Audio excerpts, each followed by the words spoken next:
Welcome to the second installment of Crash Breakdown, and in this episode we will be featuring Dario Franchitti versus Takuma Sato from the 2012 Indianapolis 500. Okay, let's get right into this. We have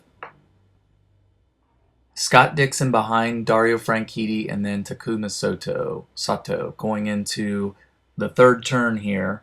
And let me point out real quick what they're doing. Notice the cars have to go way outside at the entrance of each of the turns.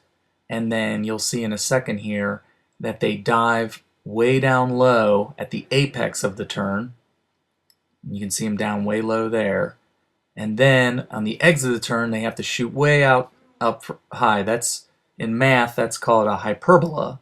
And that's the quickest way to get through the turn. And anytime you deviate from that hyperbola, you can see the black rubber smudge that goes around the turn from 500 miles of 33 cars following the same hyperbola around the turn. And anytime you come away from that hyperbola, you either have to go through the turn slower or you're risking losing control of your car. So basically, most cars are going to try to stay on that line as best they can. So in order to pass somebody, you want to pass them on the straightaway, which you see Dixon doing to Franchitti right here. And notice how Franchitti is pretty far outside on this straightaway here and allowing Dixon to get by him pretty easily in order for him to get back outside at the entrance of the first turn. And you'll see that coming up here. So he comes up to the first turn. He's all the way to the outside now. So now Dixon has an easy way to get through the first turn very quickly. And Franchitti allowed that by giving him the room to do that. And then they make it to the apex at the bottom, and then they come back out at the top. And so now you got Franchitti in second and Sato in third. And they're making their way around. Down the back stretch.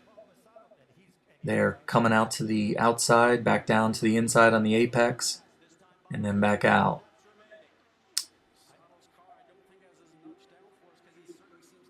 Through the fourth turn, now here's where Franchitti's going to make his move, and Sato's going to follow. So Dixon is going to do the same thing Franchitti did. He's going to allow for some space. Let me stop the video here real quick. Look how far outside Dixon is to let Franchitti through. And Sato's close enough to where he can make it too. Now right here, this is a critical clip. Notice how far inboard Dixon is. He did actually try to cut off both of them, especially Sato, but not so much. He came in about one car length from the outside of the black smudge, and so Sato was in about, I would call, the third lane on the inside. And even though that was a very, I'm assuming that was an extremely scary corner for Sato to take that far inboard from that happy little hyperbola, he did make it through, and he did get past him. And you can see the space between him and Franchitti at this point, so he definitely lost a little bit of speed there. But I'm sure he's got it floored right now, and now he's catching up to Franchitti.